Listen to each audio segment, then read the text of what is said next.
নগনের চন্দ্রিমা হেরি সুধাকর, সুধাকর মানে চাঁদ, হেরি মানে দেখা, হেরি সুধাকর। গগনের চাঁদ দেখলো কাকে? গৌর চাঁদকে। মুরুচি চরন্তরে মূর্ছিত হয়ে বললেন গগন হতে গৌরাঙ্গ চরন্ত। চাঁদ এসে গৌর চরণে শরণ নিলে চাঁদের অহংকার ত্যাগ হল, অভিমান ত্যাগ হল। চাঁদ ভেবেছিলেন আমার মতো সৌন্দর্যের অধিকারী কেউ নাই। কেন? জগতে সকল অন্ধকার বিনাশ করে জগৎকে আমি আলো প্রদান করি, তোমার আলোতেই জগৎ সংসার আলোকিত হয়, আমি শ্রেষ্ঠ।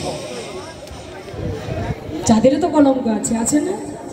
চাঁদের কলঙ্ক আছে, কিন্তু গৌরবের কি কলঙ্ক আছে?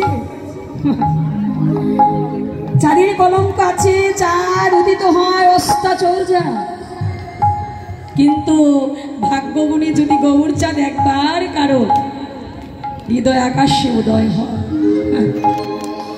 হৃদয় আকাশে উদয় হলে সে কোনোদিন হৃদয় আকাশ হতে অস্তাচল যায় না বাবা। চাঁদের আলো তো কেবল বাহ্যিক জগৎ আলো করে, অন্তর্জগৎ নয়। কিন্তু গৌর চাঁদ ভাগ্যগুণে একবার কারো হৃদয় আকাশে উদয় হলে তার অন্তর্বাহী সর্বজীবন চিরকাল জনমের মতো আলোকিত করে দেয়। দেখবেন তাই ভক্তের জীবনে কোনোদিন অন্ধকার থাকে না। যারা অনুরাগী ভক্ত তাদের জীবনে অন্ধকার নাই, সমগ্র জীবনটাই তাদের আলোময় হয়ে যায়, আলোকিত করে দেয়। গগন চাঁদের কলঙ্ক আছে, গৌর চাঁদের কলঙ্ক নেই।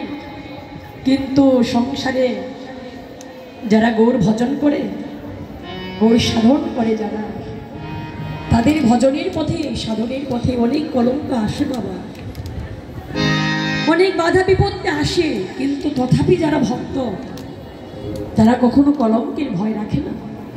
ঠাকুর হে, তোমার ভজন করতে গিয়ে, তোমায় ডাকতে গিয়ে, সাধন করতে গিয়ে জীবনে যত বাধা বিপত্তি, যত আপদ, যত দুঃখ বিরহ বেদনা, যত কিছু আসুক না কেন, যেন কোনোদিন কোনো কালে তোমার ভজন পথতে সরে না দাঁড়ায়।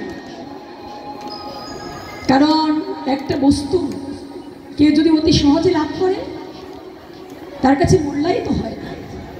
একটা বস্তু আপনি সহজে লাভ করেছেন, আপনার কাছে মূল্যায়ন হবে না।